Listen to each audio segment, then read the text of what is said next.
जय हिंद दोस्तों, majorly right देख रहे हैं आप। मैं हूं आपके साथ प्रेम कश्यप। हमारे साथ बातचीत करने के लिए हैं major Gaurav Arya.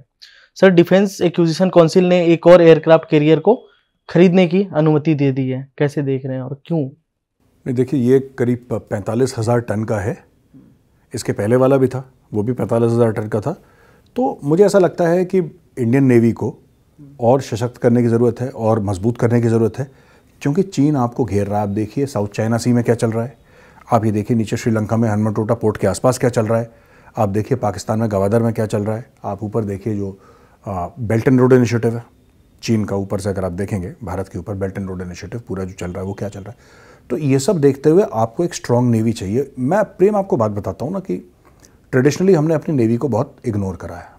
Post independent Indian navy, अंग्रेज़ों ने जो भारत पे कब्ज़ा करा था, अवैध आए थे एज एन इन्वेडर, वो सारे के सारे देखिए जो बड़े बड़े ऐसी चीज़ें हुई हैं ना, वो बाय सी हुई हैं।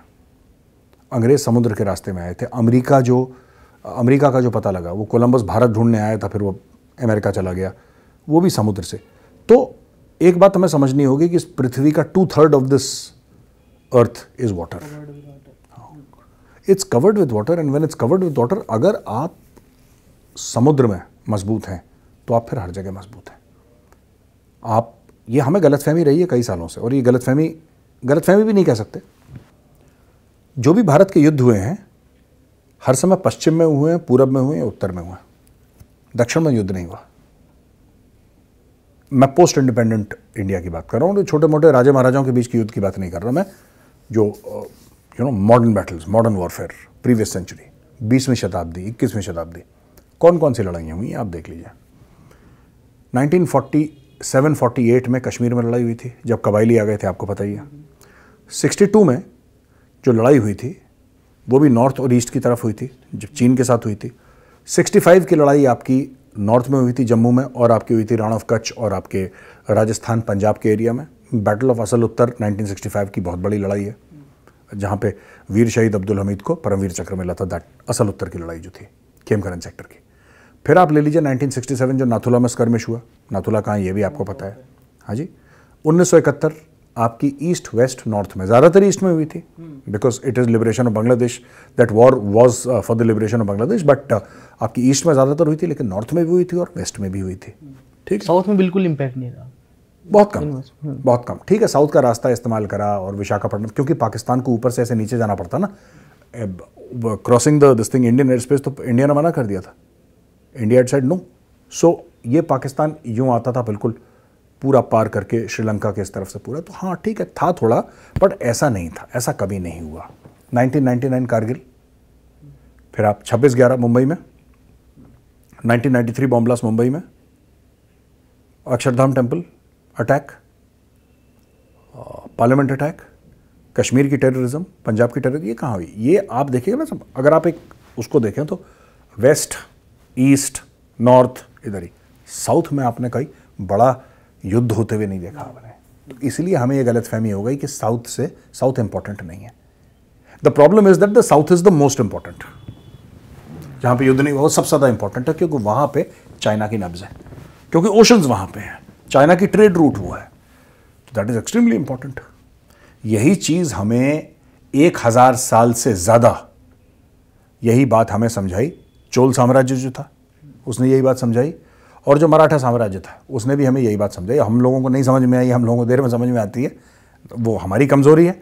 लेकिन हमारे पूर्वज हमें समझाते आए हैं कि भाई समुद्रों को अगर तुम इग्नोर करोगे तो फिर समुद्र तुम्हें इग्नोर करेगा।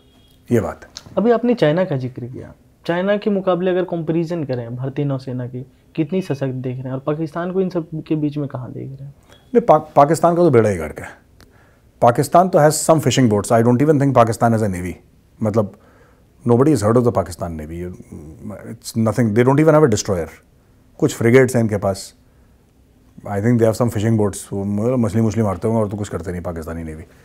Chinese navy numerically is the largest navy in the world, numerically. लेकिन वो नंबर ऑफ शिप्स की वजह से डिस्प्लेसमेंट अमेरिका की मैक्सिमम है।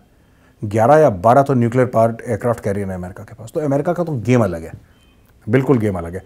चाइना के पास जहाज ज़्यादा हैं, लेकिन डिस्प्लेसमेंट जो है वो अमेरिका का ज़्यादा है। Ability of America to stay at the sea and influence battle America का बहुत ज़्यादा है। जहाँ तक भारत की बात है, भारत के 60 से ज़्यादा जहाज मेक इन इंडिया के तहत भारत में बन रहे हैं।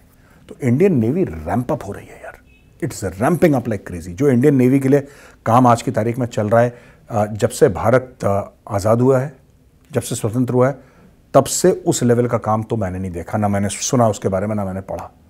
ये अलग लेवल पे काम हो रहा है इंडियन नेवी का। 60 ships are being built, more than 60 actually, not 60, 60 से ज़्यादा पानी के जहाज बन रहे हैं इंडियन नेवी के लिए आज की तारीख में। आप और मैं बैठ के बात कर रहे हैं। अब पाकिस्तान इन सबके बीच में टिकता भी नहीं है, तो बेड़ा ही करके उसकी नेवी है ही नहीं। पता नहीं क्यों वो नेवल चीफ बना रखा है उन्होंने। पाकिस्तान देखिए, जो भी दिया है चीन ने दिया है, चीन के बलबूते पर फुदक रहा है, पाकिस्तान का खुद का कुछ नहीं है। अच्छा, चर्चा का बाजार इस बात को लेकर भी गर्म है कि भारत को ज़रूरत है कि नहीं इस एयरक्राफ्ट कैरियर की। नहीं, ये तो बड़ा एक उसका विषय है प्रेम की, भाई भारत को एयरक्राफ्ट कैरियर की ज़रूरत है कि नहीं, वो तो नेवी डिसाइड करेगी। नेवी ने डिसाइड कर दिया कि है हमको ज़रूरत। Once the Indian navy says they need it, and admiral R Hari Kumar has gone on record that we need another aircraft carrier. एक बार एडमिरल आर हरी कुमार ने बोल दिया, ये चीफ ऑफ नेवल स्टाफ ने बोल दिया, मैटर एंड्स देयर, कहानी वहाँ पे खत्म हो जाती है। इसके पीछे दलील ये दे रहे हैं कि इसको निशाना बनाना आसान है, एयरक्राफ्ट कैरियर को दलील दे रहे हैं ये लोग।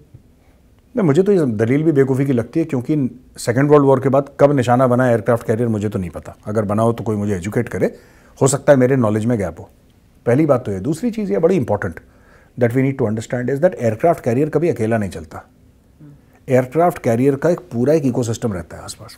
उसमें डिस्ट्रॉयर रहते हैं, उसमें सबमरीन्स रहती है, उसमें फ्रिगेट्स रहते हैं, उसमें एयरक्राफ्ट रहते हैं, उसमें रडार रहते हैं, उसमें हेलीकॉप्टर रहते हैं, उसमें इतना तामझाम रहता है।